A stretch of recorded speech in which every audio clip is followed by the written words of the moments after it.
la represión genocida en las autonomías de China. China, desde el final de la Guerra Civil 1949, empezó a emplear un férreo aparato represor para contener las reivindicaciones de las minorías dentro de China.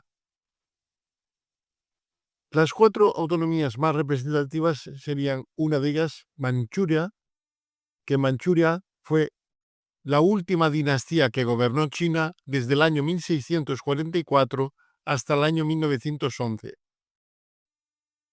Pueblo tungús con un idioma manchú, a pesar de haber gobernado 257 años China, su lengua fue cayendo en desuso al ser asimilada por la etnia Han, la mayoritaria de China, al punto que el manchú, propiamente dicho, solo lo hablan hoy en día unas 100 personas, aunque hoy en día hay otra variante, que es el xibe, que es del mismo tronco lingüístico, que lo hablan 40.000 personas. Cuando los manchúes son aproximadamente más de 10 millones en China, pero su idioma prácticamente ha desaparecido. De 1931 a 1945 estuvo ocupada por Japón, que creó un estado satélite llamado Manchukuo, que fue gobernado por Puyi nominalmente, puesto que por ser los japoneses, al haber sido el último emperador hasta 1911. Después, con la llegada de los comunistas en 1949, Puyi fue degradado al oficio de jardinero, permaneciendo en ese cargo hasta su fallecimiento. Mongolia Interior es otra de las autonomías, región habitada mayoritariamente por los mongoles, cuya soberanía estuvo basculando entre mongoles, chinos y rusos, y otros pueblos, siendo su figura más destacada Gengis Khan. Poco a poco los Hans fueron imponiéndose hasta acabar con la zona repartida al norte para Rusia, al centro para la propia Mongolia, que existe hoy en día, y en la zona sur para China, la que es hoy en día la Mongolia Interior. Y después están otras 2 autonomías más, como son el Tíbet y el territorio de los uigures, Xinjiang. Estas son las más problemáticas para China, pero por distintas causas.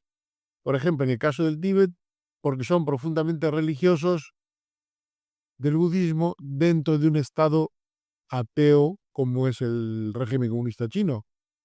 Y Xinjiang también por ser una zona en que sus habitantes son mayoritariamente islámicos, lo que acarrea muchos problemas también a China frente a su política de ateísmo. Las autoridades chinas en el Tíbet y en Xinjiang han ordenado la destrucción de todas las banderas de oración en un ataque total contra los símbolos de la cultura y creencias tibetanos y uigures. Para ello emplean también métodos anticonceptivos con las mujeres, como la atadura de trompas, esterilización forzosa cada vez que tienen que acudir a una operación, etcétera, etcétera.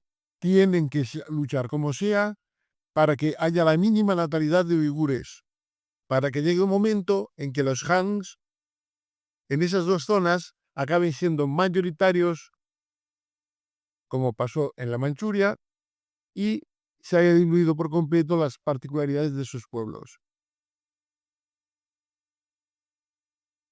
En el caso de los uigures, también se da más de lo mismo, o sea, las mujeres también son reprimidas y forzadas a la esterilización masiva, mientras que los hombres son llevados a campos de reeducación para quitarles cualquier recuerdo de su personalidad y cultura, que sean completamente adoctrinados en el régimen comunista del Partido Comunista y que no le traigan con rompederos de cabeza al gobierno chino.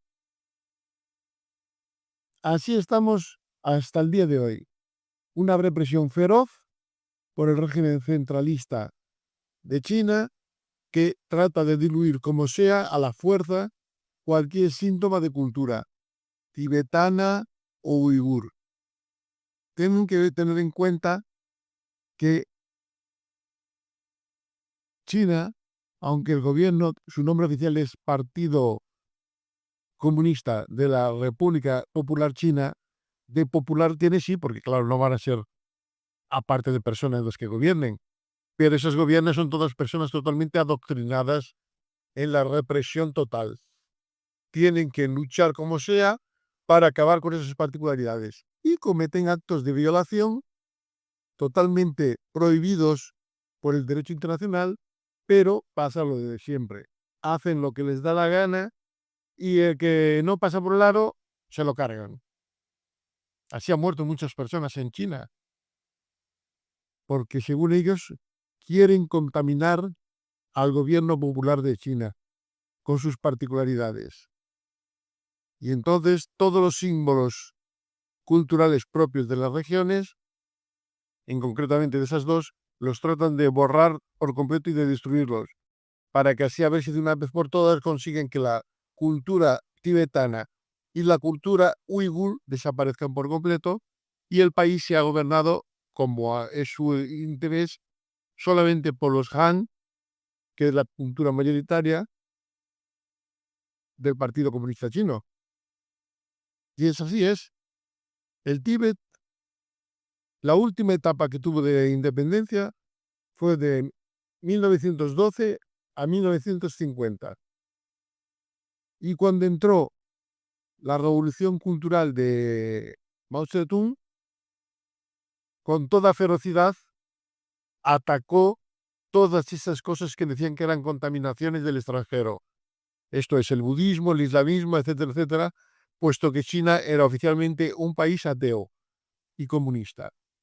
Allí, desde el año 1950, lo que es la palabra democracia solo aparece en los libros de texto, pero en ningún sitio más, porque en todos los demás lugares no existe. Allí es una represión totalmente feroz.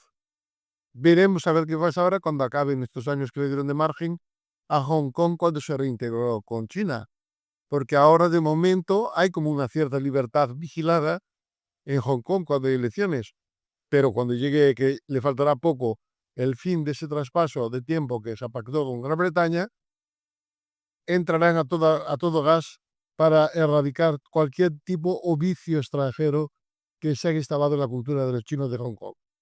Bueno, dadle me gusta, enviadme vuestros comentarios y no os olvidéis de apuntaros al canal para que así su difusión le haga llegar a más personas.